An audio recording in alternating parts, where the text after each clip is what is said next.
السلام عليكم، عاملين ايه؟ يا رب تكونوا بخير. يلا بينا نكمل قصة واحد تاني، والنهاردة هنحكي الجزء التاني من القصة. مستعدين؟ يلا نبدأ. الأم لسه قاعدة مصدومة وعمالة تفكر، متجمدة مكانها مش بتتحرك، وجثة جوزها جنبها. فجأة سمعت صوت خبط على الباب، وفضلت برضو قاعدة مكانها مش بتقوم. الخبط عمال يزيد على الباب. قامت من مكانها وراحت ناحية الباب، وهي بتتحرك ببطء. وصلت للباب، ولما فتحته لقيته معتز، صاحب ابنها محمد. كان واقف متوتر وزعلان ومش قادر ينطق، بس أخيرا مسك أعصابه وقال لها: البقاء لله، محمد مات. ما قدرتش الأم تستحمل، ووقعت من طولها.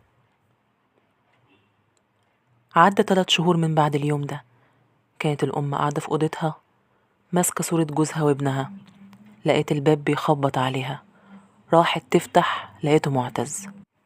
دخل وقعد معاها، بدأ كلامه قال لها: أنا جاية أطمن وأسأل عليكي، انت بخير؟ لا مش بخير، ابني وجوزي ماتوا، ازاي هكون بخير؟ ومش كده وبس، لا، ده انا كمان ما قدرتش اتعرف على جثة ابني عشان اتفحمت بسبب الحريقة. ما عرفتش ابني غير من شنطة هدومه اللي خدها معاه. هو ما قالكش حاجة قبل ما يموت يا معتز؟ حاجة؟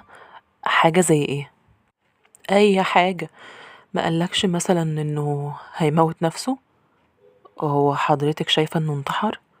حاسة انه انتحر، مش عارفة ليه. يا رب ما يكون انتحر. انا مش ناقصة وجع قلب، مش قادرة استحمل اصلا اللي حصل، وحاسة ان هيجرالي حاجة. محمد ما ماتش يا طنط. انت بتقول ايه؟ بقولك محمد ما ماتش. وبكده يكون الجزء التاني خلص.